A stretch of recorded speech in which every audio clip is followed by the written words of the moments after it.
Ils buvaient dans le même verre, toujours sans se quitter des yeux. Ils faisaient la même prière, d'être toujours, toujours heureux. Parmi les gravats, ils souriaient, dans ce petit bal qui s'appelait.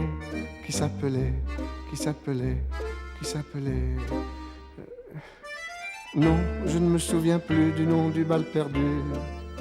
Ce dont je me souviens, c'est de ces amoureux qui ne regardaient rien autour d'eux. Il y avait tant d'insouciance dans leurs gestes émus. Alors quelle importance, le nom du bal perdu. Non, je ne me souviens plus du nom du bal perdu. Ce dont je me souviens, c'est qu'ils étaient heureux, les yeux au fond des yeux. Et c'était bien. Et c'était bien. Quand un gouvernement annonce qu'il va construire moins de places de prison que son prédécesseur, cela n'annonce pas forcément une augmentation de la surpopulation carcérale, mais plutôt une autre politique pénale. Bonsoir, c'est Démon de minuit, vous êtes chez vous, en voici le sommaire. Égérie. Anna Schygulla incarne au cinéma la quintessence de la femme allemande. Née pendant la Seconde Guerre mondiale près d'Auschwitz, elle rencontre Fassbinder dans un cours de théâtre. L'intellectuelle timide devient la muse du génial provocateur, l'actrice de ses grands films comme Lili Marlène. Le Festival du cinéma allemand à Paris lui consacre toute une nuit. Jean-Claude Denis est un désespéré qui s'amuse. Dessinateur discret et exigeant, il raconte ses fêlures intimes dans des albums ciselés. Dans Zone Blanche, il file un quinquagénaire désabusé, obsédé par les ondes électromagnétiques. Une femme fatale, un soir de panne générale, va changer le cours de sa vie. Un chromosome de plus, c'est la différence des comédiens du théâtre Aura. Handicapés mentaux, trisomiques pour la plupart, ils ont travaillé avec le chorégraphe Jérôme Bel selon un protocole précis. Se taire, parler, danser, être eux-mêmes. Disable Theater, un happening libérateur qui bouleverse notre regard sur l'être humain. Humaine, c'est justement le titre choisi par le photographe Marc Pateau pour réunir des portraits de femmes de Douchy-les-Mines. 12 ans après une première série dans cette région sinistrée du Nord, il cartographie les corps et les visages. Sylvie, Marie-Jo et Fred, un peuple en réduction, des images entre intime et sacré. Légendaire, erratique, documentaire, Démon de minuit, numéro 468. Et musical et incitatif, et musical avec mécanique cantatique qu'on écoutera tout à l'heure, et incitatif parce que tout à l'heure vous aurez également des propositions de sortie, de lecture ou de théâtre. Un certain regard, bien qu'il soit sans doute plus certain aujourd'hui, avec vous Anna Schygulla, merci. Merci d'être avec nous. Vous avez l'occasion de vous exprimer, de dire ce que vous êtes à l'occasion du Festival du cinéma allemand, dont c'est la 17e édition. Mais avant qu'on entame cette discussion et cette rencontre, je voulais que vous nous redisiez ici pourquoi vous n'êtes pas né le jour de Noël 1943. Parce que le médecin en question, il a préféré de fêter sous son arbre de Noël. Et alors, il a donné une piqûre à ma mère pour arrêter déjà ma sortie vers l'extérieur. Tout ça, ça rime peut-être encore pas à grand-chose, mais quand on sait que je suis née à Chorzów, qui est près de Katowice, qui n'est pas loin de Auschwitz. Le même médecin n'a pas eu de gêne à donner beaucoup de piqûres à beaucoup de gens après. Il a travaillé avec Mengele. Oui, il a travaillé avec Mengele. Donc, ma mère m'a dit que la naissance était la chose la plus horrible de sa vie. Quand même, je suis sortie. Après, et vous êtes là, elle était contente, oui. Et vous êtes là. Oui. Est-ce que c'est ce qui fait que vous avez toujours été partagée? Vous avez été 68arde, vous êtes une actrice très politique dans les prises de position. Est-ce que c'est ce qui fait que vous êtes toujours considérée comme une réfugiée entre l'Allemagne, la Pologne occupée, Paris? Est-ce qu'aujourd'hui, vous avez l'intention de retourner en Allemagne, de retourner habiter en Allemagne ou vivre en Allemagne? Oui, j'ai l'intention, mais je peux changer encore. Parce que les intentions, ce sont des propos, mais après la vie, elle fait quelquefois un tour et puis c'est autre chose. Mais j'avais, disons, le souhait quand même d'atterrir dans ma propre langue. Ça, c'est bien. Ça. Oui, parce que c'est un confort. Dans ce que vous dites, est-ce que ça veut dire que vous avez fait le travail de réappropriation de votre culture? Vous faites partie d'une génération qui était sans culture, parce que sa culture aurait pu être le nazisme, hein, aurait pu être celle d'Hitler. Donc il y a eu un grand vide. Et votre culture de jeunesse, c'était plutôt celle de Weimar, donc celle d'avant. Est-ce qu'aujourd'hui, vous avez fait ce travail de réappropriation de votre culture de naissance, ou est-ce que c'est une culture européenne qui est la vôtre aujourd'hui? Il y a les deux. C'est-à-dire, il y a eu une espèce de réconciliation avec l'Allemagne, si je peux dire ça un peu d'une manière pompeuse. Et ça s'est fait au moment où les Allemands ont fait une révolution non sanglante avant que le mur soit tombé. C'est là que j'ai trouvé qu'il y a eu un fait très positif. Et après, bon, le mur est tombé et Berlin a commencé à réellement respirer le fait qu'il y a deux vents qui se croisent là, celui de l'Est et de l'Ouest. Et c'est une ville, tant que c'était une ville qui était complètement détruite, maintenant c'est une ville en construction. Et quelque part, j'ai trouvé que ça peut être très intéressant d'être là. Et que ça fait déjà 30 ans que je suis à Paris. On ne vous chasse pas, hein? Non, non. On ne vous chasse pas. Oui. Un mot sur le métier de comédien. Dans un documentaire qui vous est consacré, dont on verra un extrait tout à l'heure, comment s'appelle-t-il? Senia, qui est le musicien avec lequel vous travaillez, dit de vous, quand il parle des répétitions et des échanges que vous avez, dit de vous que vous êtes vacante.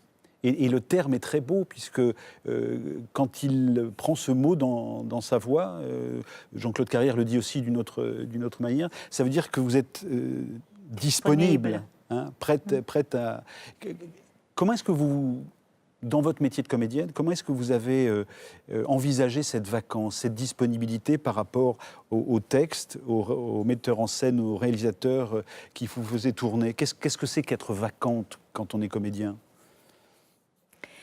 Je pense que c'est pas grand-chose d'autre que quand on arrive à un moment de vacances, quand on écoute vraiment quelqu'un d'autre. Il faut faire de la place pour se mettre à la place de l'autre. Donc il faut par un moment rendre quelque part le centre, vacances, ce que j'ai fait dans mon appartement aussi, je pousse tout vers les côtés, mais Vous ne jetez rien. Comment? Vous ne jetez rien. Vous mettez... ça c'est un vice presque. Je suis une fille d'après-guerre qui pense que tout peut servir et tout doit se recycler. Mais bon, ça, c'est ses avantages parce qu'on rencontre évidemment les traces du passé et ça prend une dimension magique aussi. Mais le fait que j'ai besoin aussi dans mon appartement que le centre soit vacant, ça correspond physiquement à ce que Senia a dit mentalement. On va se promener dans votre travail. Aujourd'hui, qu'est-ce qui vous semble le plus important dans les pistes que vous avez explorées, puisque vous avez été comédienne, vous êtes réalisatrice, vous réalisez des courts-métrages, vous êtes chanteuse, vous êtes une star, enfin, vous n'aimez pas le terme, mais vous êtes quelqu'un qui compte dans le cinéma européen. Qu'est-ce qui est le plus important pour vous quand vous vous retournez ? Pas grand-chose. Je dirais le plus important, c'est que pour moi, le fait que je sois que je sois pas trop,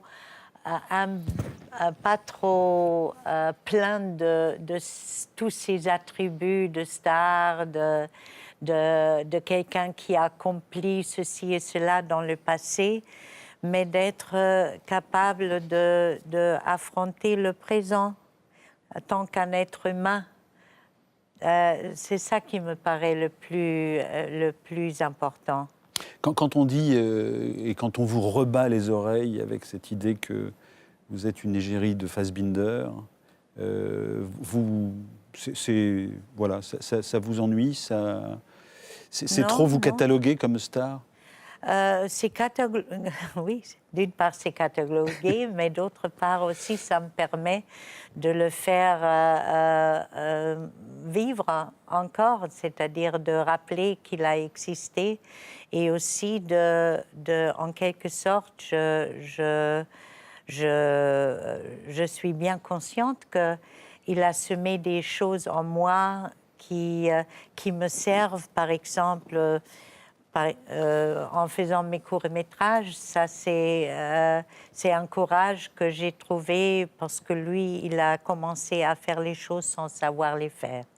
Et vous dites de lui que c'est l'être le plus créatif, le plus explosif et le plus destructeur que vous ayez connu. Et créateur aussi. Créateur, ouais, oui. Le plus créatif. Ouais. Oui, créatif, oui. Oui, c'est-à-dire c'était une bombe de contradictions telles qu'on peut les trouver en nous aussi, mais lui, il les a vraiment poussées vers l'extrême. Allez, on y va. Lili Marlène. Un extrait de ce film qui date de Rainer Werner Fassbinder, qui date de 1981. C'est une libre adaptation de la chanteuse Leila Anderson. Oui. On vous regarde et dans un extrait que vous allez voir, un dignitaire nazi explique à Willy que le texte dont on parle peut lui causer des ennuis. Regardez. Sollten Sie mal irgendwie in Ungelegenheiten kommen, wissen Sie auch, wo ich zu finden bin. Ungelegenheit? Was sollte ich für Ungelegenheit? Ach, ich dachte, Sie wüssten davon. Tatsächlich nicht?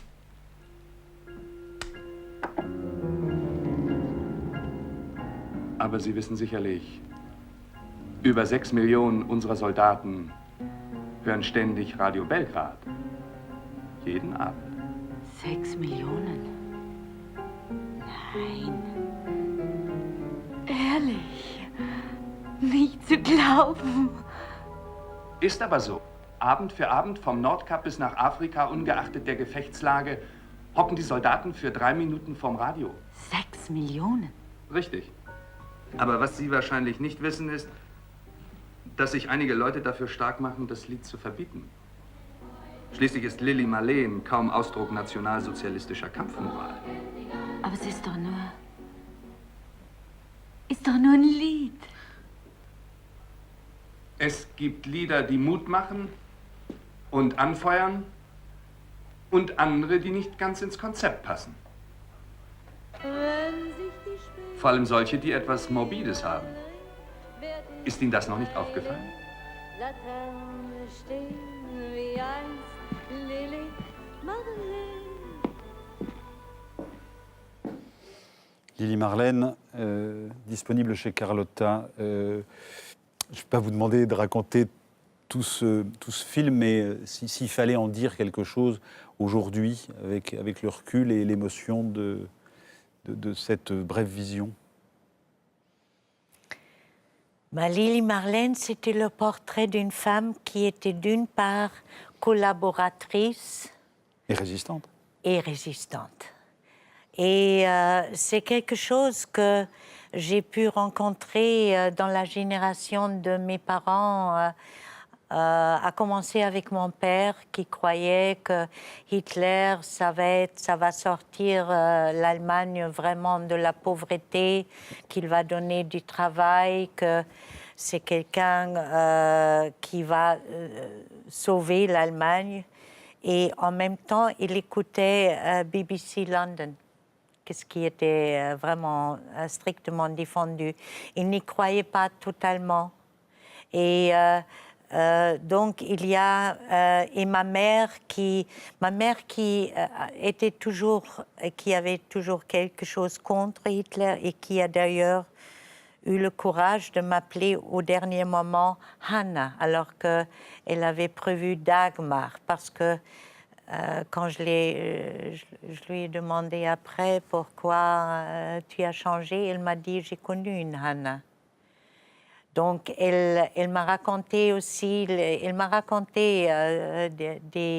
qu'il les a vus traverser en hiver vers Igefarben les prisonniers de Auschwitz. Elle ne savait pas qu'ils étaient gazés là, ça je ne crois pas, mais elle était consciente de ça et donc elle a eu, elle aussi, elle n'aurait pas eu le courage de franchement aller dans la résistance, mais elle a fait quand même un acte de résistance en me donnant ce prénom-là. Oui.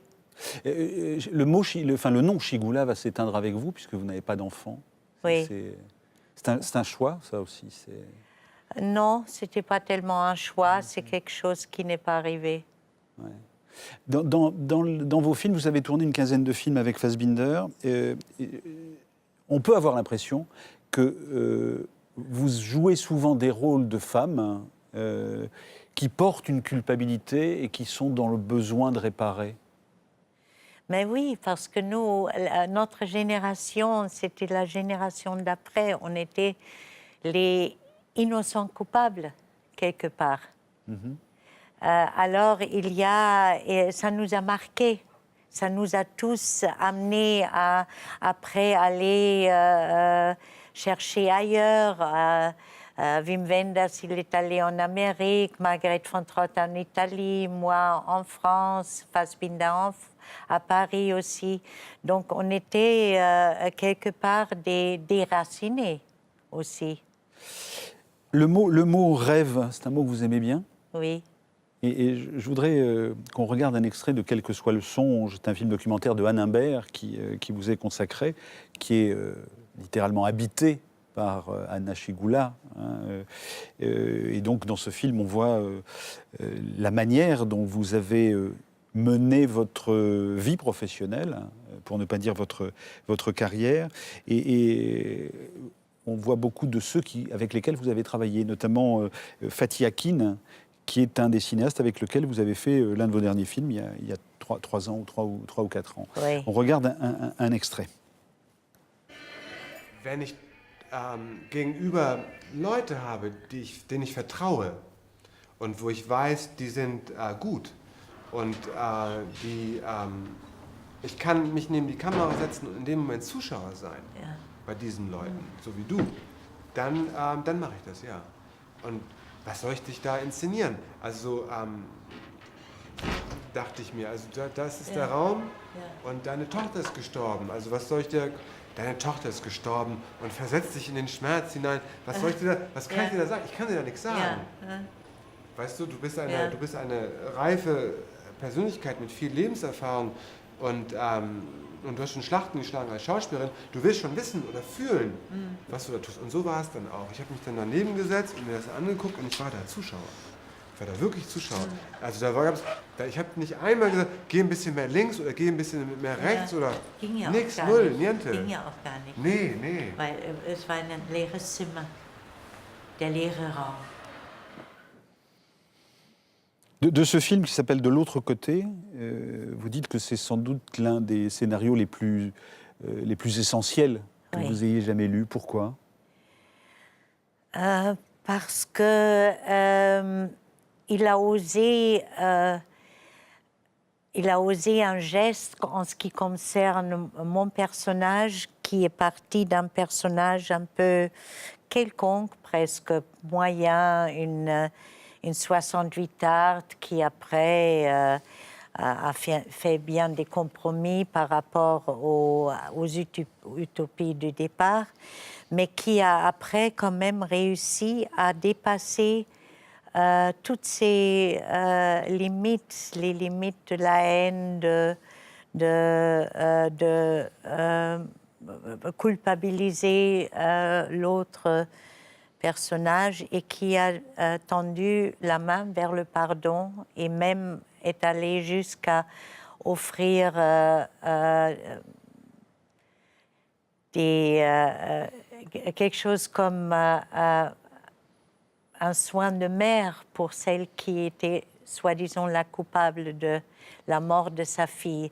Et en ce sens-là, bien qu'il y a beaucoup d'autres énergies dans ce film, mais c'est ça que je crois qu'on se rappelle de ce film, que quelque part, quand nous arrive le pire, dans cette crise-là, on peut ou bien complètement se refermer et devenir amer, ou alors on fait le contraire, on s'ouvre et puis on devient plus large que jamais. Et j'ai trouvé ça très beau de la part de quelqu'un de jeune, et aussi dans un monde dans lequel maintenant tout est... les signes sont plutôt au combat et... elle est très belle votre position, puisque je vous observe depuis tout à l'heure assise dans ce fauteuil, oui. et votre position est celle-là, c'est-à-dire que vous êtes ouverte. Oui, j'essaye d'être ouverte pour pouvoir accueillir le présent. Être vacante. C'est-à-dire pour ne pas toujours me regarder le passé et ne pas être effrayée du futur. Ça, ouais. Je voudrais qu'on regarde un extrait des talents d'Anna Schygulla comme réalisatrice, puisque vous avez réalisé Schwester. Vous pouvez nous dire un mot de ce court-métrage ? Oui. Il y a eu... j'ai commencé à faire des courts-métrages parce que Fassbinder, à un moment, tout d'un coup, m'a proposé une chose de laquelle j'ai toujours rêvé, c'est-à-dire qu'on puisse dépasser le statut metteur en scène actrice et qu'on puisse vraiment devenir partenaire. Et alors, justement, il m'a dit, le prochain film, on va faire ensemble, tu ne seras pas seulement l'actrice, mais on va écrire le scénario ensemble, du jour au jour, et puis on le fera ensemble. Et c'était un film qui traitait d'une femme, d'une figure du surréalisme qui a vécu à Paris, Unica Zürn, et qui était atteinte des crises de schizophrénie. Et dans une de ces crises, elle était enceinte, mais pas d'un être humain, mais d'une ville, de toute une ville, et la ville était Berlin réunifiée. Alors, Fassbinder a tout de suite vu la métaphore là-dedans. Et finalement, ce film ne s'est pas fait. Et moi, j'étais évidemment dans une expectation, une excitation aussi, une préparation. Je faisais des dessins déjà à la Unica Zürn et tout ça, que j'ai dû faire quelque chose avec cette énergie. Et finalement, j'ai acheté une caméra vidéo, là, une des premières de VHS, et j'ai commencé à tourner quelque chose qui remonte du subconscient pour ne pas me poser la question est-ce que c'est intéressant ou pas. C'est évidemment intéressant parce que c'est pas moi qui l'imagine, et ça traitait aussi de la schizophrène qui est dedans nous, surtout quand on est actrice. Extrait.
Vous aimez la musique, hein. Ce film, Carte blanche au Festival du cinéma allemand, ce film sera diffusé à l'occasion de ce festival qui commence ce soir. Et la musique, très important aussi. Oui, oui. La musique est très importante. Pas une musique spéciale, mais en général, la musique, c'est quelque chose qui n'a pas besoin tellement de mots, mais qui peut aussi porter les mots et qui est comme un tremplin pour décoller des significations peut-être trop définies qu'on a dans le langage. Alors, on va revenir sur Fassbinder, mais on a parlé de Hakim, on parlera de Ferreri, qui vous a permis d'avoir un prix à Cannes, de Godard, de Seurat, de Vajda, de Sokourov, de Von Trotta, et puis, très bizarrement, comme une espèce de météorite, Chuck Norris. Vous avez joué avec Chuck Norris dans un film de Chuck Norris. Vous vous rappelez? Oui, ça c'était un deal. C'était un deal parce qu'il m'a dit, je voudrais bien que tu joues dans mon film une stewardess allemande. Et moi, j'ai dit, bon, mais par contre, moi, si toi, tu me finances un autre film que j'avais l'intention de faire avec un Turc, puisque j'ai toujours trouvé que l'amalgame entre les Turcs et les Allemands, c'est quelque chose d'important, puisqu'on dit que Berlin, c'est la seconde ville turque. Donc il y avait une bonne intention. Il y avait une bonne intention, parce que Chuck Norris, c'est aussi Texas Rangers et une prise de position assez virulente contre Obama, quand même, aussi, aujourd'hui. Ah bon. Je vais vous faire écouter une interview d'Alban Lefranc. Alban Lefranc est l'auteur de Fassbinder, La mort en fanfare, publié chez Rivage. Et donc Lefranc s'inspire de la vie de Fassbinder pour en prendre les moments les plus saillants et pour essayer dans un roman, dans un texte foisonnant, essayer de reconstituer cet homme dont vous dites qu'il a été le plus créatif. Il imagine même à un moment de le comparer avec Mohamed Ali. C'est un livre fragmentaire, rythmé, et qui dit beaucoup de la course de Fassbinder vers la mort. Interview d'Alban Lefranc. J'ai plutôt voulu écrire une mythologie, en fait, plutôt qu'un... Donc c'est pas du tout un essai. Le point de départ, ça a été vraiment un film de Fassbinder qui m'a beaucoup frappé, et qui s'appelle L'Allemagne en automne. C'est un film de 1977, et à ce moment-là, en Allemagne, il y a une crise politique très forte, et un affrontement, si vous voulez, entre un groupe de terroristes qui est la fraction Armée Rouge et l'État allemand.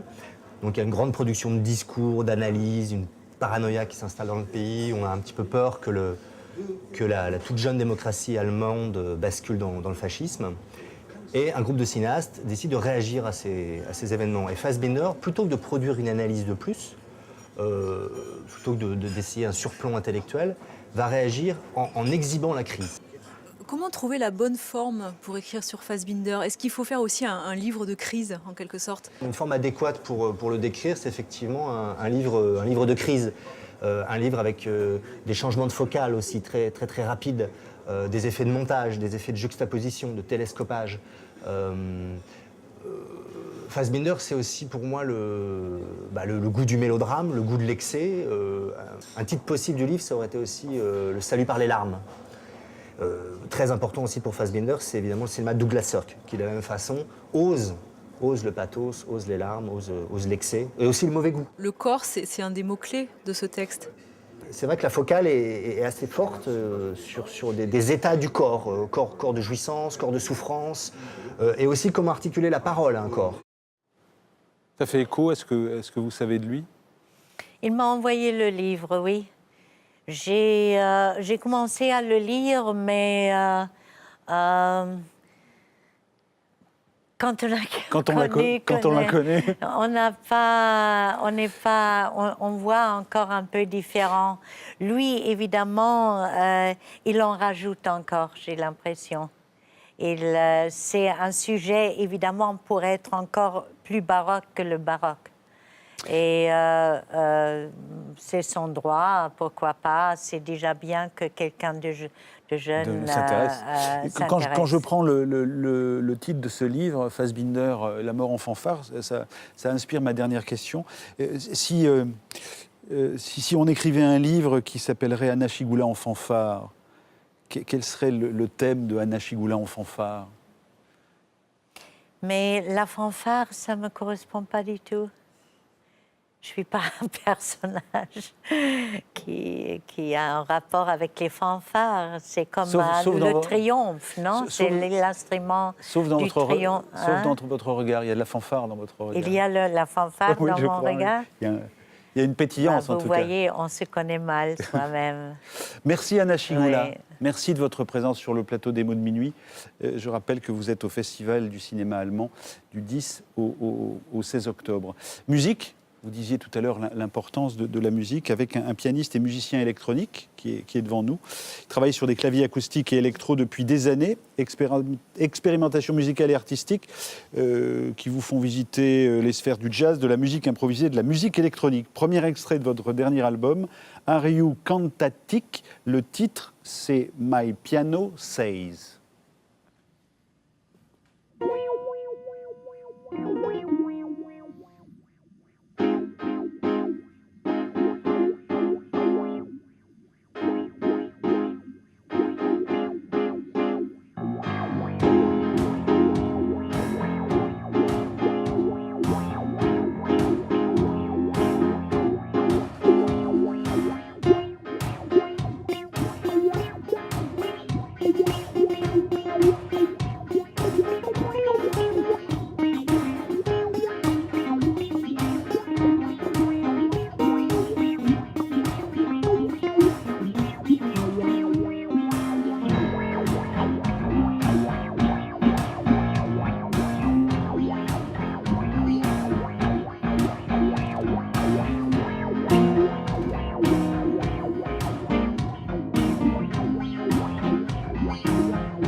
Nicolas Kant, cantatique qu'on retrouve tout à l'heure. À tout à l'heure, Nicolas.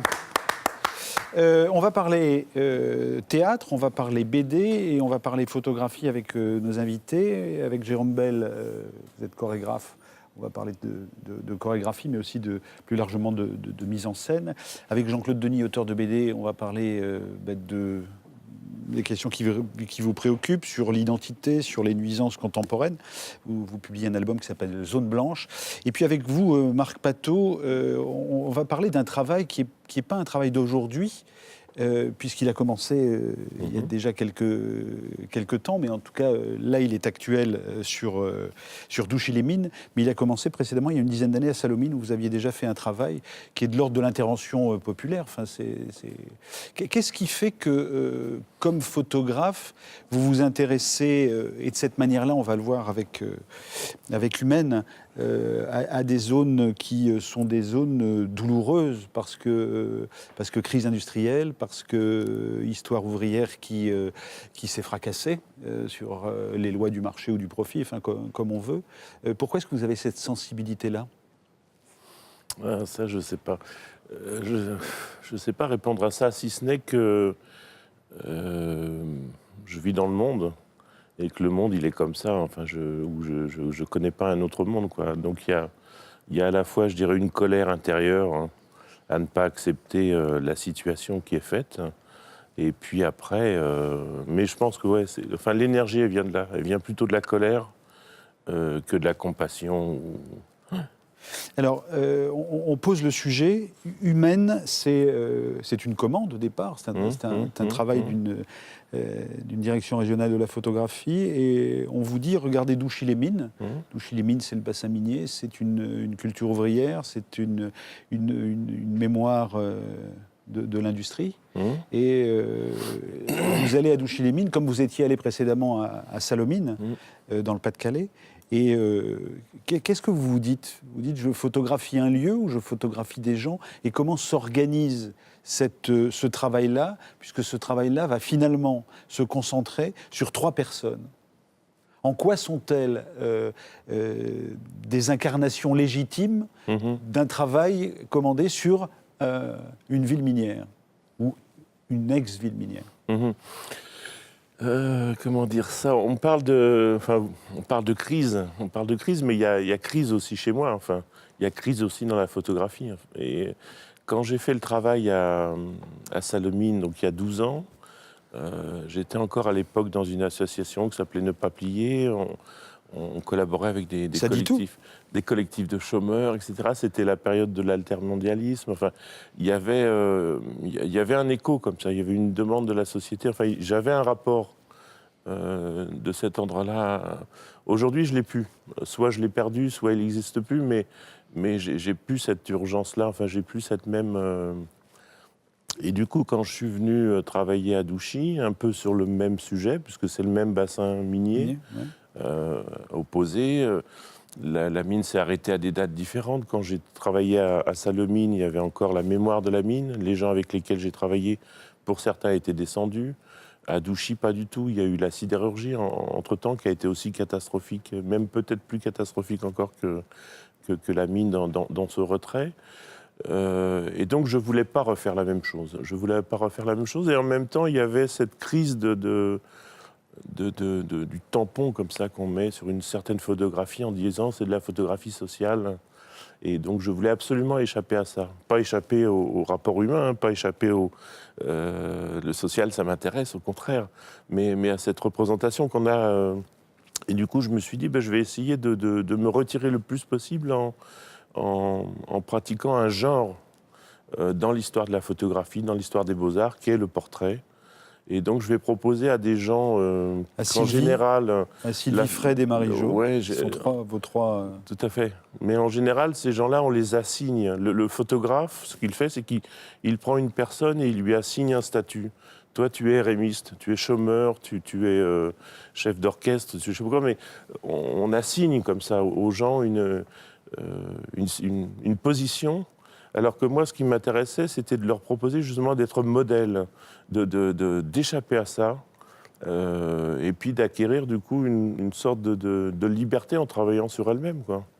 Alors, ces 3 femmes, Vous les avez trouvés comment? Alors, il faut noter que dans ce travail, il y a une temporalité qui s'inscrit. C'est-à-dire que vous les connaissez, vous les pratiquez, ça dure des mois. Bien sûr, bien sûr. Et quelque chose se passe d'une meilleure connaissance et donc de la possibilité d'une autre photo. Bien sûr, bien sûr, bien sûr. Alors là, d'abord, il faut parler de la structure même, le Centre régional de la photographie. Pia Weying, la directrice, une rencontre, parce que elle me propose de venir faire un travail sur le territoire. Travail qui donne lieu à une exposition Voilà. qui est Moi, itinérante, je réponds maintenant. en disant je veux faire des portraits. Il faut déjà trouver en écho la personne en face de vous qui va accepter de se déplacer. Elle me passe commande sur le territoire, moi je lui réponds portrait. Et du coup, le travail peut commencer parce qu'on commence à bouger tous, quoi. Alors après, ces femmes... j'ai fait un premier travail, une première exposition, et puis il se trouve que pendant ce vernissage, ces 3 femmes sont venues vers moi en me disant « on aimerait bien travailler avec vous ». Alors bon, c'est sûr que Pia avait un peu travaillé avant avec ces femmes, etc. Mais, et puis voilà, et puis en même temps, pour moi, c'était intéressant cette idée de 3. Enfin, en fait, elles sont 4. Mais 3, parce que 3, c'est pas un couple, et puis c'est pas non plus une foule, quoi. On voit les photos qu'elles ont fait, qu'elles ont accepté de faire. Ouais. Certaines poses sont nues. Et on est allé rencontrer Sylvie Dureuil, Marie-Jo Auclan et Fred Clabat, qui vous ont donc servi de modèle. Et elles ont été interrogées par Lorenzo Ciavarini-Asi et Maurice Ferlet. Et la première question qu'on leur a posée, c'est, dans les conditions que vous venez de décrire, qu'est-ce que c'est que poser? Réponse. Au départ, c'était poser. Mais pour aboutir à quoi, on ne savait pas. Donc on est parti à l'aventure. Déjà, je me prétends pas modèle. C'est aussi se lancer dans un défi. Parce qu'à la base, j'ai horreur d'être prise en photo. Et puis bon, ça s'est présenté, donc on a essayé. Puis à force, on s'est pris au jeu, puis hop, parti. Les premières fois, se mettre devant un appareil photo, c'est pas toujours évident. Et c'est vrai qu'au fur et à mesure, on l'oublie. On n'a plus peur du monde, on n'a plus peur des gens, en fait, des gens. Et c'est aussi savoir affronter la vie autrement, qui nous est pas facile quelquefois. J'étais plutôt renfermée, réservée. Ça a permis de... Ça m'a ouverte, en fait. En fait, je vis maintenant. J'étais dans un cocon. Ça m'a changé. Je pense aux gens qui ont peur de montrer leur corps, qui sont un peu timides de montrer leur corps. Donc, j'ai voulu aussi montrer que c'était pas impossible de montrer son corps aussi, de poser son corps et de faire des photos de nu. Et c'est le déclic que j'ai eu au musée Matisse, en fait. Quand j'ai vu ce portrait de Lydia Di, en fait, de la muse de Matisse, j'ai dit, oui, pourquoi pas, en plus des portraits. C'est beau ce qu'il dit, hein. Ouais. Et finalement, vous avez réussi, parce que là elle vous redonne... Oui, c'est gênant en même temps, parce que je ne voudrais pas apparaître comme un... je veux dire, c'est avant tout elles qui ont fait le travail, hein. C'est pas moi. Enfin, moi, j'ai fait mon travail, elles ont fait le leur. Alors donc, si elles en arrivent là, c'est qu'elles ont travaillé, quoi. Mais de votre point de vue, quand on vous voit les retrouver aujourd'hui, en 4 ans, qu'est-ce qui s'est créé d'autre et qui n'a pas forcément à voir avec le rapport d'un photographe avec ses modèles? Il y a autre chose qui se dit peut-être de l'amitié ou d'une région sinistrée, enfin que sais-je, mais... Il y a la vie, quoi. Il y a la vie de ces femmes, et puis il y a la vie du photographe aussi. Et en 4 ans, c'est ça qui se passe. C'est qu'il y a des moments de déprime, il y a des moments de joie, il y a des moments...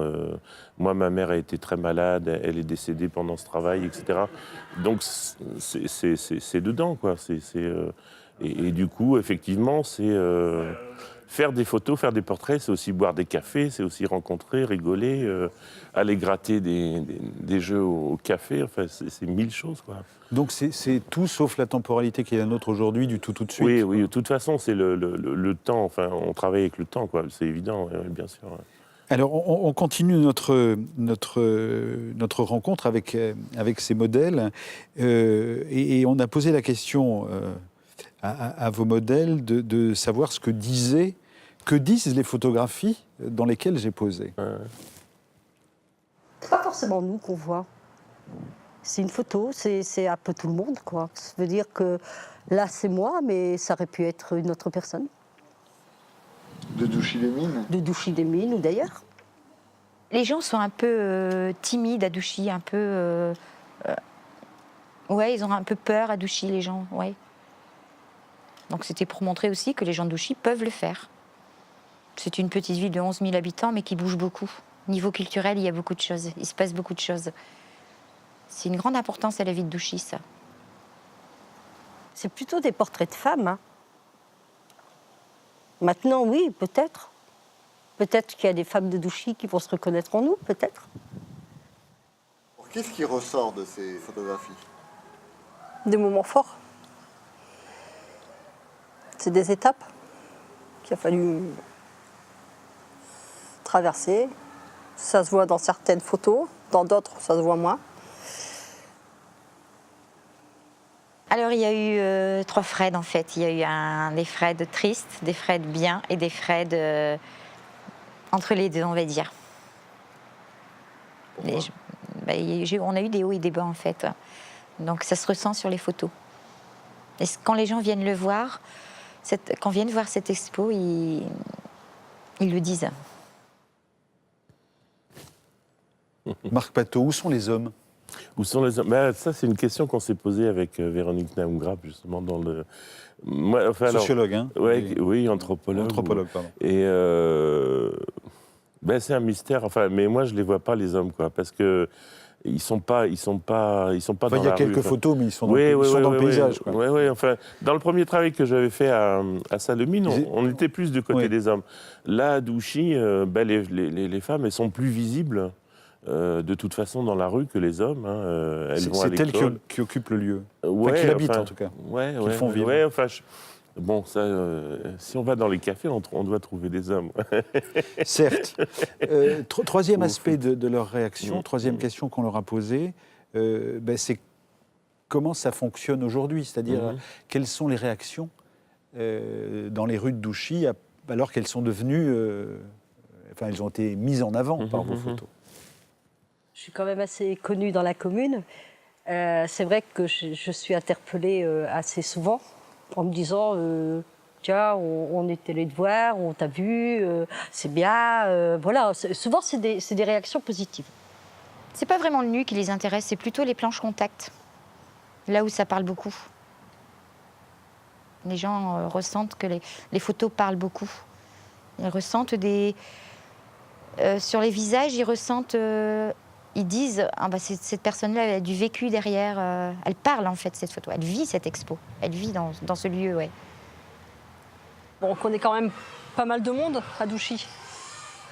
Donc, toujours peur, toujours la crainte de la réaction. La méchanceté, surtout. Je pense que c'est plus de la jalousie.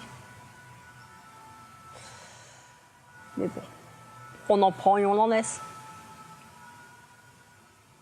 Ça marque en même temps, non? Oui, ça marque. Vous n'avez pas de regrets? Non, j'assume ce que j'ai fait. Ça plaît, ça plaît pas, bah tant pis. Je l'ai fait pour moi, c'est tout.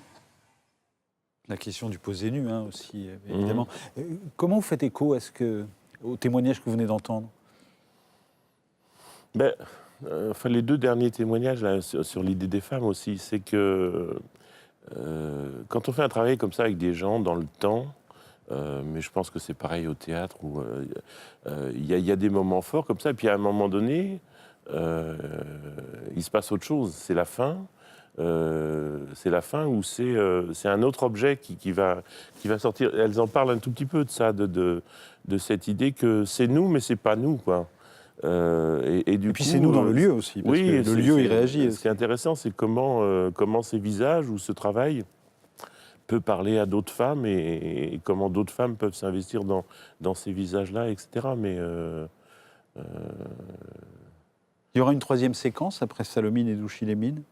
Il y aurait une troisième. Le travail continue. Tout à l'heure, on parlait du temps. C'est sûr que le temps de l'artiste, c'est pas le temps des médias ou je sais pas quoi. Enfin, moi, les travaux que j'ai faits il y a 20 ans ou 30 ans, ils sont présents. Tout à l'heure, vous disiez, c'est pas quelque chose d'actuel. Si, c'est plus qu'actuel même. C'est vivant. C'est vivant, ouais. Puis c'est à partir de là que, Est-ce que vous avez un objet avec vous? Oui, je vous ai amené un petit objet tout petit. Voilà, c'est juste un dé à coudre. Voilà. C'est le dé à coudre de ma mère. Et puis je l'ai toujours connu avec ce dé à coudre. Donc voilà, j'avais envie d'amener ça. Mais sinon, les objets, il y en a tellement que... Oui, celui-là est symbolique riche, et vous savez faire dans le symbolique avec l'humaine. Jean-Claude Denis, qu'avez-vous entendu de votre voisin? Ce qui m'a impressionné, c'est effectivement sa rencontre avec les témoignages des femmes, parce que moi, à titre personnel, je suis un petit peu gêné d'imaginer que je pourrais me retrouver à leur place, c'est-à-dire à la fois dans un lieu relativement petit, qui est un village ou une petite ville, où elles se sont exposées en prenant tous les risques, mais pas forcément en mesurant les conséquences. Et je pense que personne n'en mesure les conséquences, pas plus que l'artiste photographe lui-même ne peut le faire. Mais le résultat, quand même, c'est qu'on sent qu'il y a des conséquences. On sent qu'elles sont obligées de passer outre certains regards ou certaines réflexions. Et j'ai l'impression que ça fait partie du travail lui-même et ça fait partie de l'exposition. En tout cas, ça fait partie de la retransmission qu'on envoie en images ici. Et je me dis que ça fait aussi écho à votre travail, puisque dans votre travail, il y a la question de l'identité, de ce que je suis, d'où je parle, etc., est quand même extrêmement importante dans toutes vos BD. Dans la bande dessinée, le geste est un peu plus facile, parce que le dessin met déjà une distance que la photo ne met pas, et c'est tout le travail d'interprétation que permet le dessin. Vous cachez derrière le dessin, donc c'est permet à l'auteur de se cacher. C'est votre identité, voilà. Votre identité à vous. Jérôme Bel, comment est-ce que vous fonctionnez par rapport à la proposition de Marc Pateau? Moi, l'idée du portrait, je trouve ça, enfin, c'est quelque chose que je fais, mais je fais des portraits théâtraux. Ouais. Donc je comprends. J'étais un peu gêné par. Je les entendais, j'avais pas l'impression qu'elles étaient vraiment conscientes de ce qui s'était passé. Je suis un peu gêné par. Je sais pas quelle question a été posée, mais c'est comme si les choses n'avaient pas le protocole ou les choses n'avaient pas été assez claires. J'aurais l'impression qu'elles ont fait quand même, je sais pas combien de photos vous avez fait d'elles. Beaucoup, ouais. Et 4 ans. Ouais, 4 ans. J'ai senti évasive, parler de plaisir, mais pas de qu'est-ce que ça avait changé, quoi. Qu'est-ce que ça avait. Il faut s'exposer comme ça. Enfin, je sais pas, je ne trouvais pas très articulé comme ça. J'étais un peu surpris.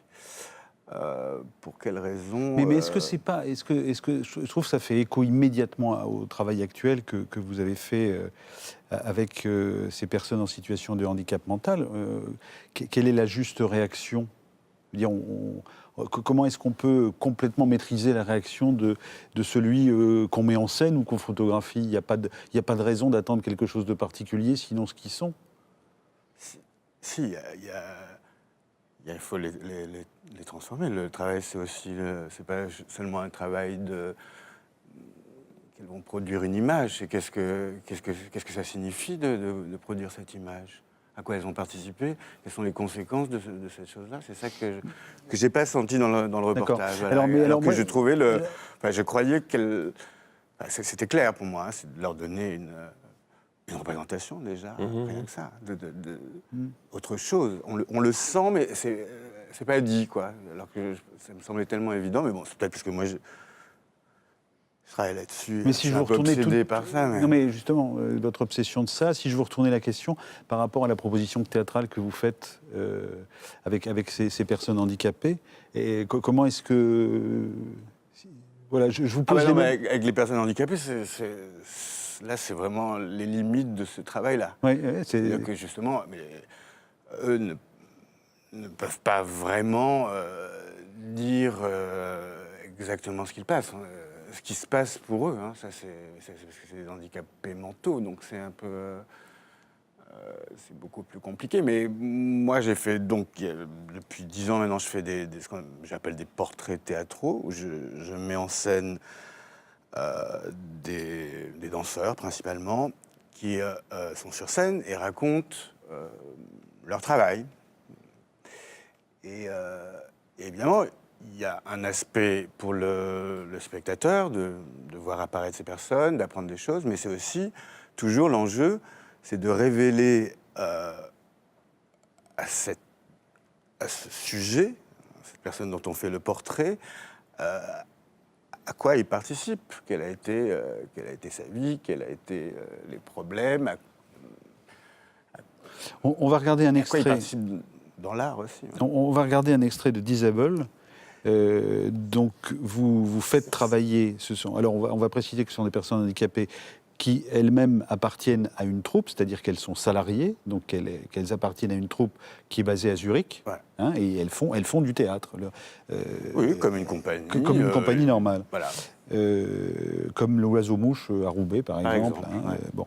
Et on regarde Disabled Theater, c'est une pièce que vous avez montée, et on en regarde quelques extraits pour montrer différentes propositions que vous imaginez pour ce spectacle. Extrait.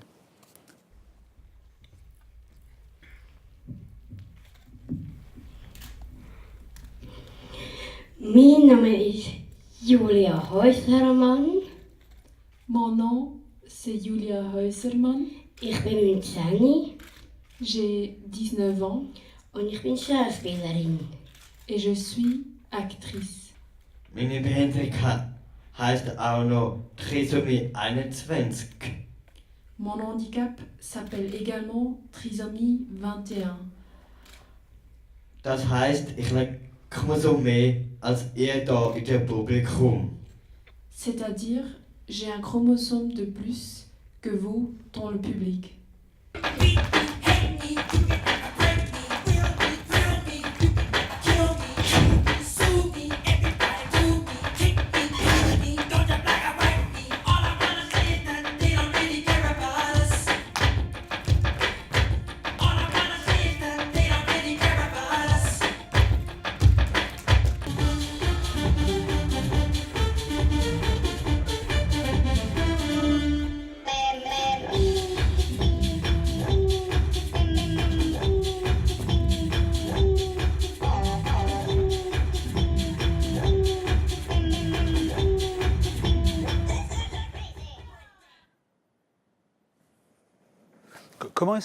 Comment est-ce qu'on réussit à mettre en scène cette altérité maximale ? Je ne sais pas si j'ai réussi, mais ce que j'ai fait, ce que j'ai compris dans le travail, c'est d'essayer de la laisser la plus ouverte, enfin la plus visible. De pas... Normalement, la mise en scène, c'est justement guider, produire certaines idées comme ça. Or là, c'est ça mon job en général, hein, de diriger. Oui. Eh bien là, j'ai mis un peu de temps à comprendre qu'il ne fallait pas diriger et qu'il fallait laisser l'altérité, au contraire. Donc c'était juste trouver une forme suffisamment transparente pour le public pour qu'il voit que je les avais pas altérés, je les avais pas changés. Votre spectacle a suscité pas mal de critiques. Mais souvent, hein, vous êtes un enfant terrible quelque part. Vous piétinez les conventions, enfin vous allez au-delà des limites. Mais sur la critique, il y avait, je trouve que celle qui est sans doute la plus pertinente, c'est cette idée qu'il y a une impossibilité de retour par rapport à la personne handicapée que vous avez mise en scène. Eh bien, Où il y aurait c'est, une c'est toujours toujours la critique. Comment, justement, cette histoire de conscience. Est-ce que, jusqu'à quel moment je les manipule? C'est toujours ça la Parce que frayeur. quand une des personnes handicapées dit après comment ça s'est passé, il y en a une qui dit sur scène, mais dans la voiture, ma sœur a pleuré. Il y en a une autre qui dit c'était freak show. Oui. Donc il y a une forme de conscience. De conscience. Voilà. Mais Donc une forme seulement. Oui, mais chacun a sa propre conscience de... C'est ce que je vous répondais tout à l'heure pour les habitantes de Douchy-les-Mines, d'une certaine façon aussi. Alors, pour Douchy-les-Mines... non, mais j'y réfléchissais. Je voyais les images et j'avais le livre sous les yeux. Voilà, oui. Et évidemment, ce n'est pas exactement le même projet. Et moi, ce qui m'a intéressé le plus dans ce qu'elles ont dit, c'est quand elle a parlé du Matisse. C'est-à-dire que là, il y avait quelque chose... Il y avait une envie de se sublimer, j'imagine. Ouais. Mais non, mais surtout qu'elle participait à de l'art. Elle s'est identifiée à un nu de Matisse et on dit pourquoi pas moi? Ça c'est miraculeux, oui. Je comprends que moi aussi, je peux peut-être produire, grâce à ce photographe, quelque chose qui va être une représentation qui va être intéressante pour les autres. Cependant, moi, ce que je fais, je pense, par rapport à ça, peut-être la différence, c'est que j'essaie de... Je trouve que là, ce que je vois sur les images, c'est moins réel que ce que je fais là sur la vidéo. On ne peut pas dire que ce que vous faites, c'est pas réel. Voilà, d'accord. Donc c'est pour un peu essayer de comprendre. Et c'est tout l'intérêt. Là, autant on peut être très critique par rapport à votre spectacle quand on pratique un peu le handicap, autant une chose est sûre quand on le voit, c'est qu'il y a quelque chose qui est extrêmement important, pas forcément pour les gens qui sont sur scène, mais pour les gens qui sont dans la salle. Là, pour le coup, vous réussissez votre... Il y a une frontalité et une mise en lumière qui dit la chose. Qui dit l'autre, qui dit la différence. Oui, et puis qui dit l'incapacité, la faiblesse, la vulnérabilité, c'est ça qui... Et l'altérité principalement, c'est ça qui porte... Et à certains moments du spectacle aussi, le plaisir, enfin, il y a du plaisir. Et ça se partage. Ça, c'est le renversement du spectacle, ce sur quoi je joue au début... En parlant autour de moi, quand j'ai longtemps hésité avant de faire ce spectacle, c'était compliqué, pour toutes ces raisons. Mais je savais, il fallait passer par la confrontation avec le public qui n'a pas, aujourd'hui, il me semble, encore, en France, disons, en Suède c'est différent, par exemple. Moi, j'ai des Suédois qui ont vu le spectacle, ils m'ont dit « Oh oui, bon, oui, alors, nous, les handicapés mentaux, on les a dans des émissions matinales, au petit-déjeuner, à la télévision. » Donc on voit bien que c'est évidemment une chose sociale. C'est-à-dire qu'ils n'ont pas de représentation assez, enfin, donc on ne sait pas comment réagir avec eux. Il y a une sorte de crainte et de peur. Donc moi, l'idée, c'était de jouer là-dessus au début, de les confronter avec le public, parce que je savais qu'il devait y avoir choc.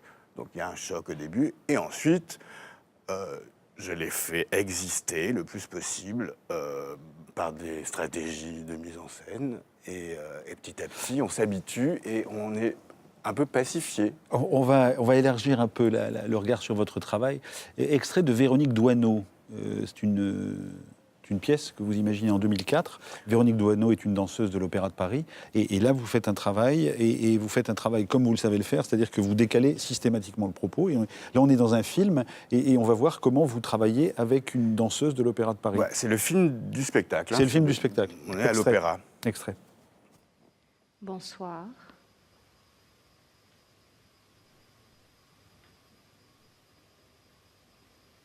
Je m'appelle Véronique Doisneau. Je suis mariée et j'ai 2 enfants de 6 et 12 ans.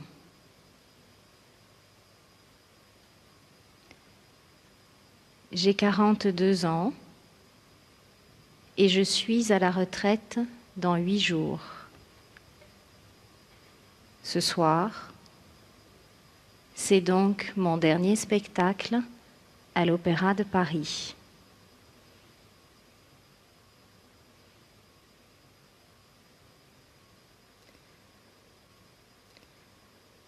Pour ceux qui sont placés loin,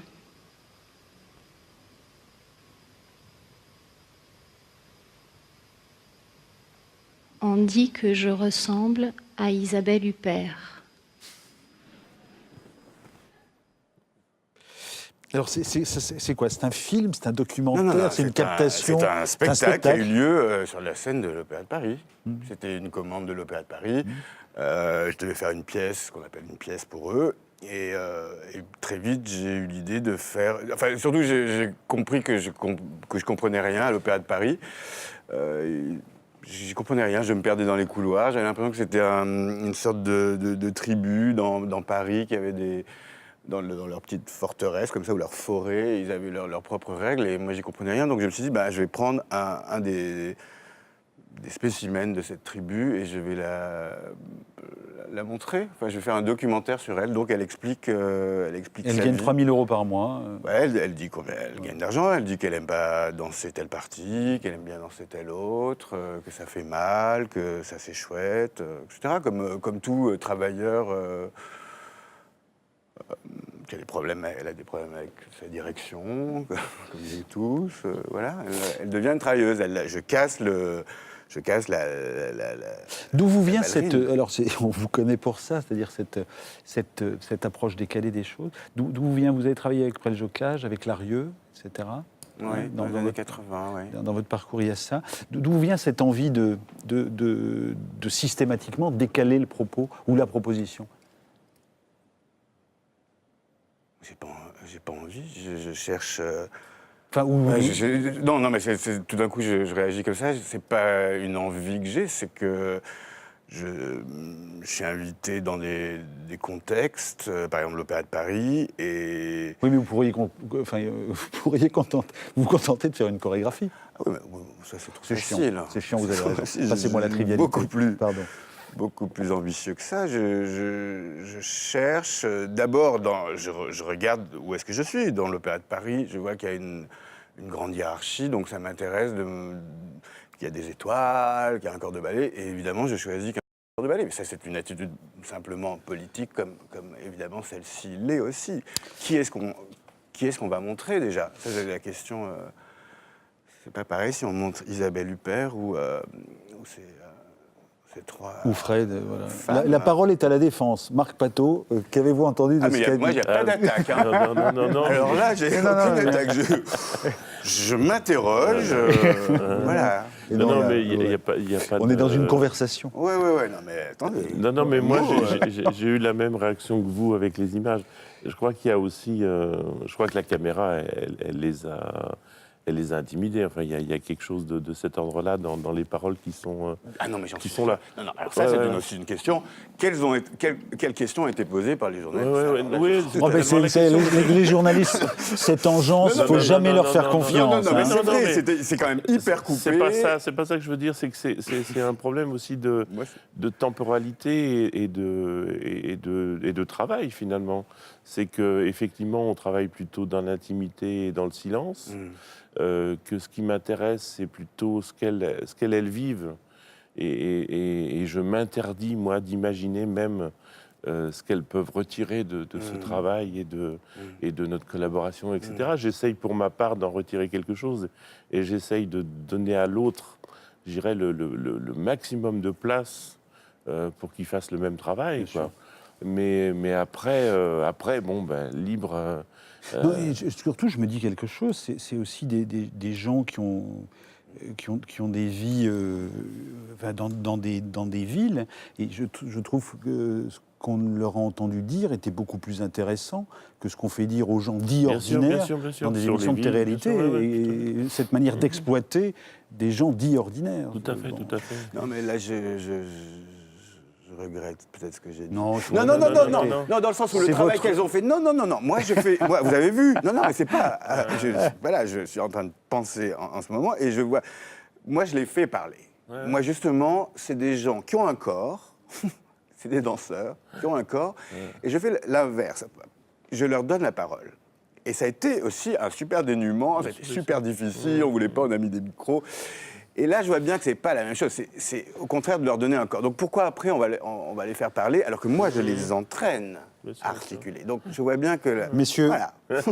les jurés vont délibérer. Non, il n'y a pas de compétition. Vous en pensez quoi, vous, Jean-Claude Denis? Des stratégies différentes. Je suis dans un domaine qui est très éloigné de celui de mes voisins, parce que je travaille seul, d'une part, justement, je ne mets personne en scène, accord défendant ou pas, et je sais, je ne le fais pas parce que je n'ai pas de qualité pour le faire. Dès que je suis avec d'autres gens, j'ai tendance à les laisser tellement libres que j'en deviens moi-même transparent, c'est-à-dire que je n'ai pas d'échange à leur proposer, j'ai très peu de choses à donner, parce que j'ai très peur d'en recevoir qui vont me déplaire. Donc le résultat, c'est que je me suis tenu à l'écart de la plupart des groupes, peut-être excepté ceux qu'on forme pour faire de la musique ensemble.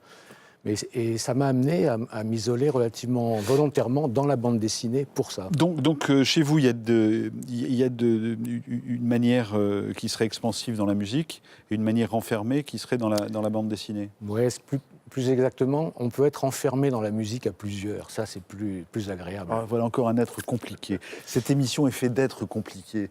Bon, Zone Blanche. Oui. C'est votre... Alors, on va dire, pour commencer, que vous avez fait partie de toute l'aventure de la bande dessinée en France. Ça a commencé avec Pilote. Oh non, pas tout quand même. Je pense que ça avait commencé, si on repart toujours aux origines. Enfin, celles qui sont de nos générations. Oui. Hein, je veux dire, donc ça a commencé avec Pilote, Futuropolis, il y a eu Air Libre, etc. Donc là, il y a un parcours évident de la bande dessinée en France. Aujourd'hui, vous revenez avec Zone Blanche, qui est votre dernier album. Que nous dit Zone Blanche, qui est à la fois... un peu sanglant, puisqu'il y a meurtre dans cette affaire. Il y a une zone blanche, parce que la zone blanche est cette zone non couverte par les appareils ou les smartphones qui nous permettent d'être en contact partout. Donc, quelles sont les thématiques qui sont les vôtres aujourd'hui ? Bon, là, il y a clairement quelque chose qui a d'une certaine réponse à la dureté de la société. Et je montre quelqu'un qui est isolé, qui est seul et qui vit avec des troubles liés également à l'électrosensibilité. C'est une sorte de raccourci de la vie de beaucoup d'entre nous. On souffre beaucoup et plus on est sensible, on n'est pas sensible seulement aux choses agréables. On peut être aussi sensible aux choses désagréables comme le sont toutes ces ondes. Mais j'ai voulu placer quand même ce personnage dans un moment très agréable de sa vie, puisque l'histoire se situe pendant une panne d'électricité, ce qui fait que pendant un moment très court, d'une nuit, il va être préservé de tous les troubles qui lui gâchent la vie. Et ça lui gâche tellement la vie, on sait qu'il est mort déjà au début de l'histoire. Et on découvre peu à peu comment il en est arrivé là. Et c'est pas un parcours qui serait très agréable à suivre si justement ce n'était pas le meilleur moment de sa vie depuis très longtemps. Et il fait des rencontres, il est bloqué, il ne peut pas rentrer chez lui parce que son code ne fonctionne pas. Il ne peut pas appeler les gens à l'intérieur de l'immeuble parce que les bases des téléphones se sont déchargées, que le téléphone ne fonctionne plus dans ces cas-là, à l'exception des téléphones fixes. Il finit par traîner dans la rue, il fait froid, il se retrouve dans un hôtel, et là il fait une rencontre qui va déterminer le tournant de sa vie et la fin. Est-ce que Hitchcock vous inspire ? Parce qu'en fait, je pense qu'il m'a inspiré, mais sans le savoir. Parce que L'Inconnu du Nord Express, c'est exactement ça. C'est tu tues machin et je te tue. Oui, ben disons que ce sont des petits détails pour moi. Effectivement, il y a ça n'est pas un secret, une sorte d'échange de services. Mais c'est plus quelque chose qui est vraiment de l'ordre de la... c'est utilitaire à peu près comme de changer les plaques d'une voiture quand on veut commettre quelque chose, un hold-up avec une voiture. Donc là, il y a un échange de services et de vengeance pour ne pas se faire prendre. C'est plus du bon sens que de l'hommage à Hitchcock. Mais effectivement, j'ai beaucoup aimé Hitchcock il y a quelques années. Ouais. Alors, je parlais de la question de l'identité. C'est vrai que dans toutes vos BD en général, si on prend... je relisais tout Samata, là aussi, c'est la question de l'identité chez les adolescents. Comment est-ce qu'on fait pour devenir adulte, surtout dans des époques où on devient majeur à 21 ans seulement. Donc tout ce qu'il faut imaginer avant pour briser les tabous et pour être dans la transgression. Donc on voit bien que l'identité est toujours ce qui vous occupe. Et je me disais, tiens, on va sortir un fait divers, et je trouve que ça correspond à ce que vous pourriez faire en BD.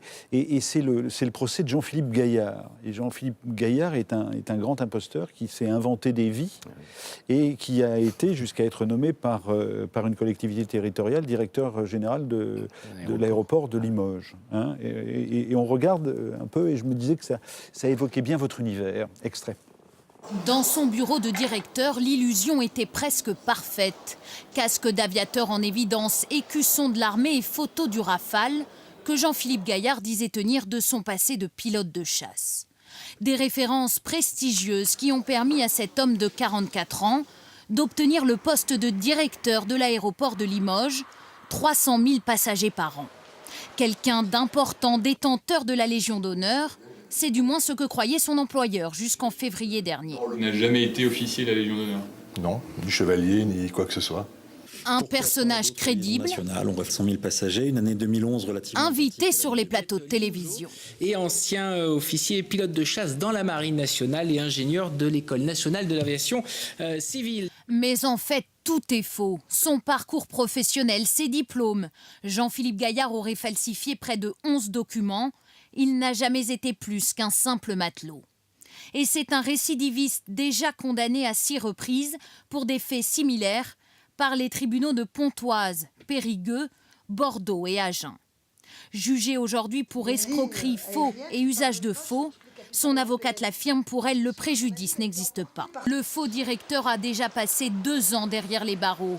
Pour avoir récidivé, il encourt aujourd'hui jusqu'à 10 ans de prison.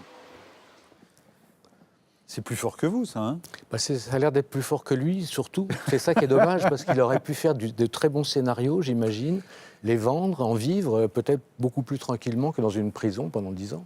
Comment est-ce que je pense à Nouvelles du monde invisible, donc là on est sur le sens, sur l'odorat, etc. Comment ça fonctionne, comment ça trouble, comment ça organise des rencontres, etc. Comment vous fonctionnez sur... alors là, on a bien compris, dans Zone Blanche, on a bien compris votre sensibilité aux nuisances actuelles. En général, comment est-ce que vous puisez vous lisez la presse, vous êtes dans le fait divers? Je crois que c'est un peu prétentieux de le dire, mais je me sens plus intéressé par ce qui se passe chez moi. Et après, de trouver de quelle façon ça peut avoir un écho avec ce qui se passe chez les autres, et vaguement d'essayer d'éveiller un écho chez les autres, justement. Qui est-ce ? Alors, dans cet album, je me suis représenté à différents âges, je le précise, parce que parfois je me trouve... Oui, là, vous avez l'air jeune, hein? Oui, j'ai l'air beaucoup plus jeune, c'est volontaire. Ça se mesure à l'emplacement des cheveux sur le front. Exact. Vers la fin, je suis beaucoup plus vieux. Hein. Mais comme ça n'est pas forcément chronologique... Oui, j'en ai vu une où, effectivement, vous avez l'air d'avoir des cheveux très même très jeune aussi. Ouais, voilà. Qu'est-ce que vous nous dites quand vous choisissez de vous représenter ? Là, c'était important pour moi de montrer que toutes les petites anecdotes que je raconte viennent de la réalité. Ce n'est pas des choses que j'ai inventées. Quand je parle, par exemple, d'une alerte au gaz à un certain moment où les pompiers ne reconnaissent pas que ça sent le gaz, alors que tout le quartier sent le gaz, alors que ça sent le gaz dans tout Paris, que je quitte Paris pour aller respirer à l'extérieur, quand je reviens, ça sent encore le gaz chez moi, parce que j'avais fermé les fenêtres. Et quand j'apprends 10 ans plus tard que ce jour-là, un Concorde a vidé les réservoirs sur le bois de Vincennes, par exemple, je me dis que si je raconte ça et que ça n'est pas vrai, ça n'a aucun intérêt. Mais si je raconte comment j'ai appris ces nouvelles, comment j'ai vécu ça, comment j'ai trouvé le journal qui me racontait l'accident du Concorde, là, je pense que ça donne de la crédibilité à mon propos et que la personne peut profiter mieux d'une petite anecdote qui n'a pratiquement aucun intérêt. Comment est-ce que vous expliquez le silence des pompiers ? Je pense qu'ils devaient être au courant. Et ils étaient là pour rassurer. Ils devaient aller voir ce qui se passait. Donc, syndrome Tchernobyl. Exactement. Ils devaient aller voir qu'il n'y avait pas de réelle fuite de gaz à ce moment-là. Vous croyez au complot ? Pas du tout. Je pense que pas du tout. Le complot, je pense que les gens, on est tous conscients des choses et qu'on participe à une sorte au contraire, d'intelligence générale et pas de complot, non. Jean-Claude Denis, si je vous dis les hommes du président, les Night Burgers, le Denis Twist, qu'est-ce que c'est ? C'est tous des groupes d'amis avec lesquels j'ai fait de la musique et avec certains je continue à en faire. Et vous jouez encore avec qui? Jeannot, Villemain, Margerin? Non, en ce moment je joue avec Charles Berberian dans le groupe Night Buzz, on est 2. Mais j'ai joué avec le Dennis Twist, effectivement, et les Hommes du Président. Tombé du ciel, janvier 97, c'est sur le plateau du Cercle de Minuit. Tiens donc. Rien n'arrive jamais au bar du scoop, les heures défilent et le temps passe. Comme un ovni au son des soucoupes qui s'empilent sous les tasses. Les bouquets et les ballons s'évaporent sur le zinc vieux qu'en plein désert. Les casas, les momies, les minéraux défilent à la vitesse de la lumière. Mais cette fille, qu'est-ce qu'elle fait là? De quelle planète vient-elle? Qu'est-ce qu'il me dit, son petit doigt, qu'elle a dû tomber du ciel?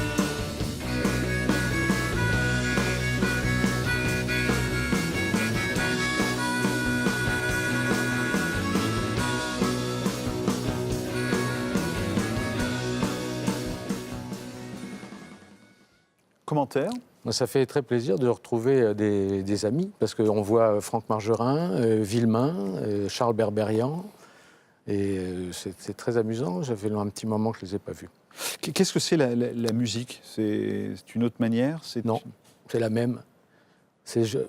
À part ce dont je parlais tout à l'heure, de la réunion des gens entre eux dans un même espace, c'est la même chose que tout le reste, c'est-à-dire des rythmes, des tempos qu'on applique, soit à un récit, soit à des notes, mais c'est la même chose. Et j'ai l'impression que le Zone Blanche, c'est un album que j'ai composé comme une chanson un peu longue, avec ses parties fortes, ses parties faibles, ses refrains, ses couplets, et que j'étais beaucoup plus attaché à un rythme musical qu'à un découpage cinématographique, voilà, par exemple.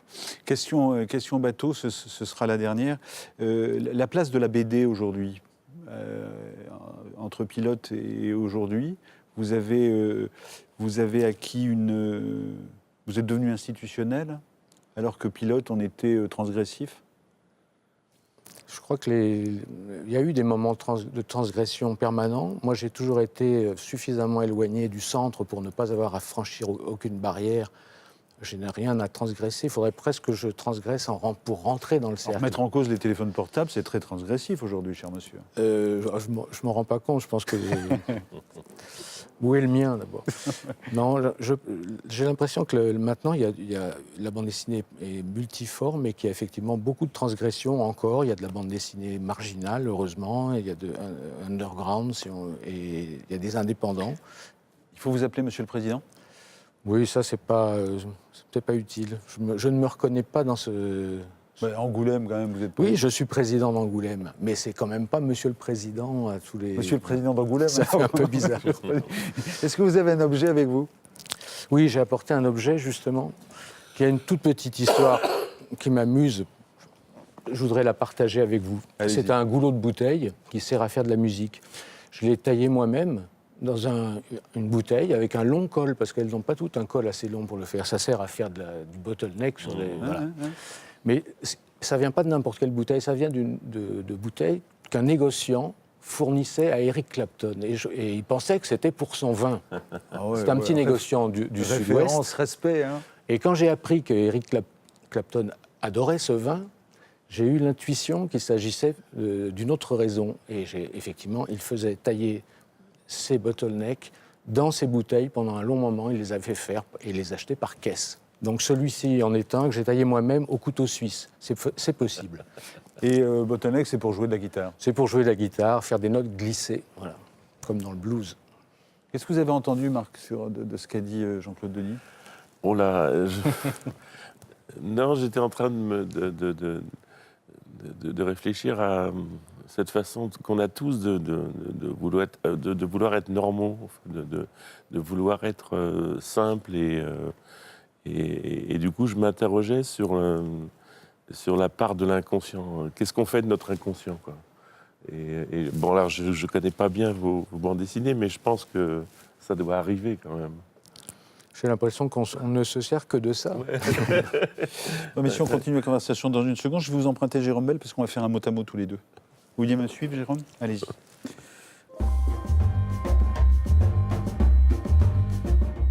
Je vous avance 5 mots et vous me dites ce à quoi ça vous fait penser.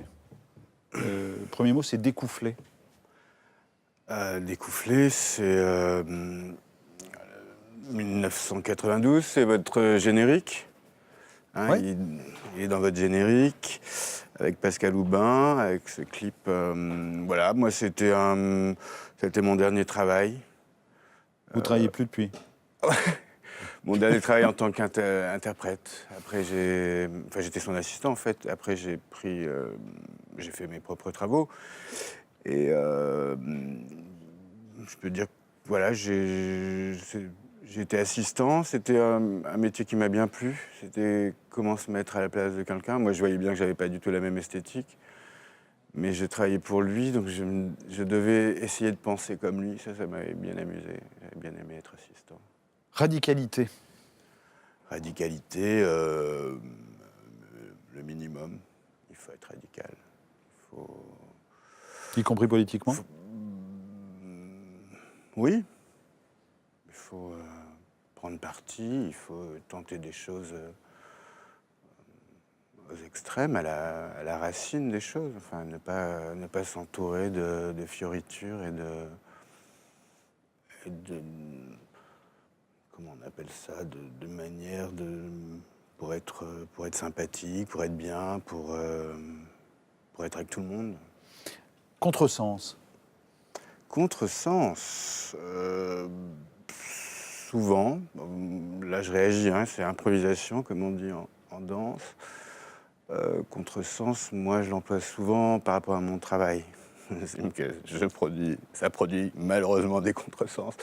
Et que mon travail, c'est justement petit à petit de les réduire afin qu'il y en ait le moins possible, donc d'être le plus articulé et précis possible. T-shirt. T-shirt, ben voilà, j'en ai un et je me découvre, c'était pas prévu, mais c'est ça quand on fait de la mise en scène. Donc, t-shirt, j'avais fait un spectacle avec des t-shirts. Ça s'appelait Shirtologie. Shirtologie, et c'était un danseur qui portait 50 t-shirts et qui les enlevait l'un après l'autre. Et petit à petit, on s'apercevait que ces t-shirts avaient un ordre et disaient quelque chose de lui, de la vie. Amazonie. Amazonie, là, j'ai rien. Et ben voilà, vous êtes sec, mais ouais. Ça arrive. Hein, Non, mais bien sûr, mais je le vois. Non, C'est un fleuve, c'est grand, c'est loin, Non, c'est juste que je dois y aller, un de ces 4, mais... Ah, c'est vrai, en plus Oui, parce que je suis souvent au Brésil et que... À chaque fois, je me dis, je vais aller en Amazonie, voir... Eh ben, c'est l'occasion jamais, vous nous raconterez. D'accord. D'accord. Avoir le choix, art contemporain, cinéma, avec notamment le cinéaste Osang, F.J. Osang, un documentaire sur le jazz manouche et une visite à Toulouse où se tient le Printemps de septembre, un festival de création contemporaine qui existe depuis 23 ans et auquel participe Joannet, qu'on recevait la semaine dernière. À Toulouse, le Printemps de septembre accueille une cinquantaine d'artistes contemporains exposés dans plusieurs lieux de la ville. L'édition 2012 s'intitule « L'histoire est à moi ». Paul Ardenne en est le directeur artistique. Comment, après la chute du mur de Berlin, les artistes s'emparent-ils de ce sujet ? Si l'histoire continue à intéresser les artistes, ce n'est plus comme précédemment, où bien souvent, on voyait des artistes vraiment s'engager. C'est-à-dire que quand ils se saisissaient de l'histoire, c'était généralement d'une histoire immédiate et pour constituer des discours d'opposition, de contestation, de revendication. Et là, tout d'un coup, quelque chose change. L'histoire n'est plus, au fond, un consensus. Que la manière dont elle est interprétée par les artistes à partir des années 90 et dans les années 2000 est plus liée à des préoccupations personnelles. Qui suis-je ? D'où est-ce que je viens ? De quelle mémoire suis-je le dépositaire ? Vers quoi est-ce que je vais ? Est-ce que je vais, comme Christophe Draguer, vers une histoire de la catastrophe ou des éléments traumatiques ? Un artiste qui va travailler, par exemple ici, sur Septembre Noir, la prise en otage des athlètes israéliens. Est-ce que c'est la question de la fin de l'histoire, comme Mounir Fatmi, qu'on voit ici, en parle ? Obsession historique chez Anselm Kiefer, né en 1945 en Allemagne, qui se demande dans toute son œuvre comment la culture a pu s'effondrer avec l'avènement du nazisme. Dans une salle inspirée de la galerie des batailles de Versailles, Alain Josso expose cette Sand Table, un outil de simulation utilisé par les états-majors des armées. 15 000 petits soldats d'aujourd'hui reproduisent le plan d'une bataille napoléonienne. C'est un jeu sur, évidemment, la simulation. Qu'est-ce qui est vrai, qu'est-ce qui est faux? Là, le jeu, c'est que l'éclairage, finalement, de cette scène de bataille, elle est faite par des vraies vidéos. Ce sont des vraies vidéos de combat, principalement Afghanistan et Irak, qui se projettent sur des jouets, sur ce qui est faux, et puis finalement refilmés de nouveau par des caméras, vont essayer de générer un vrai faux. L'un des axes de mon travail, c'est de questionner l'image. C'est de questionner la guerre par le prisme de l'image, ou la violence, ou le terrorisme par le prisme de l'image. C'est-à-dire que je ne m'intéresse jamais en soi, finalement, à l'acte. C'est comment ça a été filmé, comment ça a été photographié. C'est ça qui m'intéresse. L'histoire, au fond, c'est d'abord celle qui me concerne moi. Au fond, chaque individu que nous sommes, même dans une société monstrueusement globalisée comme celle dans laquelle on vit, eh bien, dans cette société-là, on voit bien que l'individu est une des dernières formes de résistance.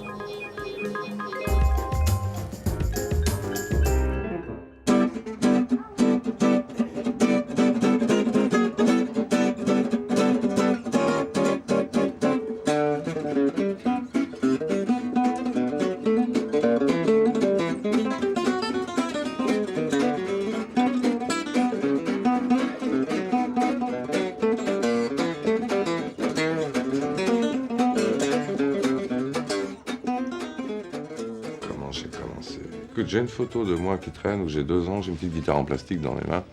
Ça doit pas être là, mais pas longtemps après, quoi. Et puis ensuite, ensuite je dois avoir 7-8 ans, quoi. Donc je commençais à montrer, il fallait bien, si je voulais accompagner les vieux, il fallait que je trouve les accords, quoi. Mais ensuite, on nous montre plus, hein. Une fois qu'on a compris comment ça marche, c'est à nous de regarder. Et puis, hop, de repérer les positions, les trucs, quoi.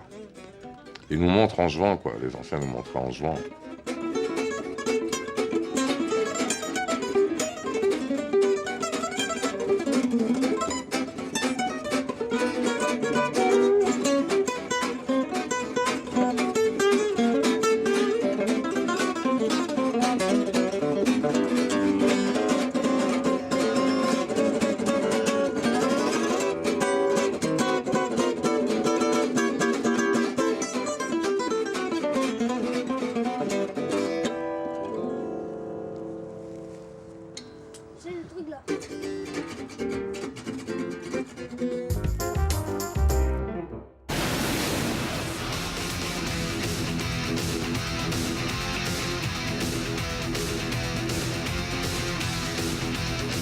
Moi, j'ai pas mal pratiqué le ski nautique et je trouvais qu'il n'y avait pas de scène. C'est quand même quelque chose de passionnant, je trouve, le ski nautique. Et curieux, on est sur l'eau. Il y a la vitesse, les hauteurs. Et je me disais, un jour, je ferai une scène de ski nautique. C'est la scène d'ouverture de Dharma Guns, le 4e long métrage du cinéaste, poète et rocker F.J. Ossan. J'adorais ce morceau de l'arbre, avec la voix de Jello Biafra, qui est le chanteur de Dead Kennedys. Wow, Beat Renaissance. Et curieusement, j'ai tourné la scène et au montage, miracle, le morceau collait idéalement. C'est vrai que l'eau devait être très importante, comme dans pas mal de mes films. Et l'eau, c'est vrai, est le vecteur un peu de toutes les émotions. J'évoque souvent Bachelard, L'eau et les rêves, mais qui parle plutôt de littérature, mais c'est effarant. Comme l'eau, il y a l'eau lourde, l'eau morte, l'eau vive. Il y a un peu les cycles de l'eau dans ce film. Le héros de Dharma Guns est un écrivain, scénariste ou poète perdu dans une interzone entre la vie et la mort. Le film s'appuie notamment sur les livres des morts. C'est vrai que les livres des morts ont frappé dès ma jeunesse, disons. C'est vrai qu'il y avait un livre de Burroughs qui parlait de ça. Et ensuite, j'ai découvert ce qu'on appelle les livres des morts indiens, surtout. Indiens d'Amérique, qui sont finalement des livres d'images et de voyages dans le temps. Et il me semblait que le cinéma correspondait assez idéalement à ça, quoi. Toutes sortes d'événements font récit dans un film. C'est le cinéma qui a perturbé l'histoire littéraire du XXe siècle, puisque soudainement, c'est la revitalisation du récit par réseau.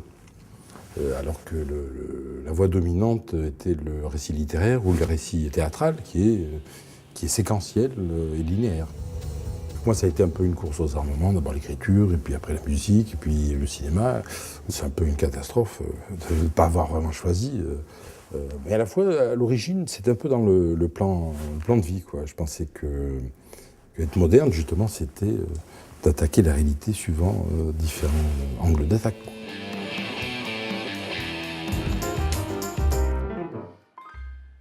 Attaquer la réalité selon différents angles d'attaque, justement, F.J. Haussand l'a fait également, parce que ça a été un producteur de textes, ça ressort, notamment ses textes poétiques et ses textes d'intervention plus généralement.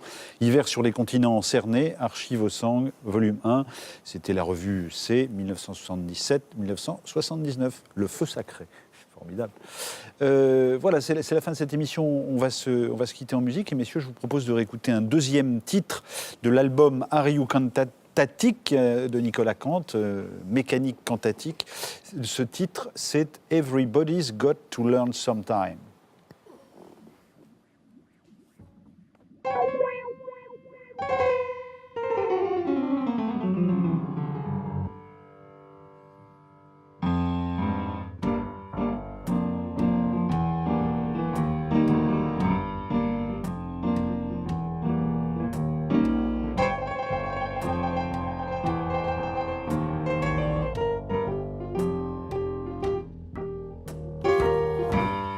Change your heart and look around you.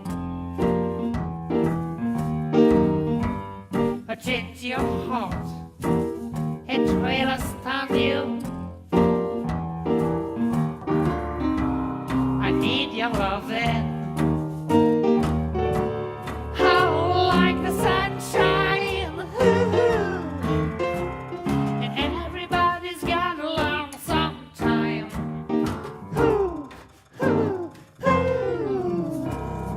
Everybody's gotta learn sometime.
Mécanique quantatique. Merci, bonne route à votre album. C'est la fin de cette émission. Merci, messieurs.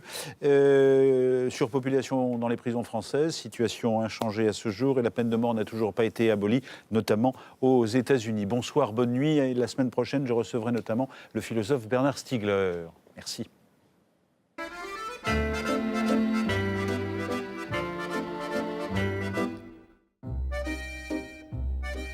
Ils buvaient dans le même verre, toujours sans se quitter des yeux.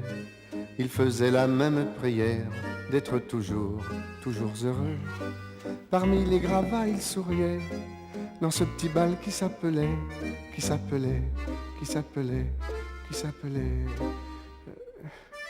Non, je ne me souviens plus du nom du bal perdu. Ce dont je me souviens, c'est de ces amoureux qui ne regardaient rien autour d'eux. Il y avait tant d'insouciance dans leurs gestes émus. Alors quelle importance, le nom du bal perdu. Non, je ne me souviens plus du nom du bal perdu. Ce dont je me souviens...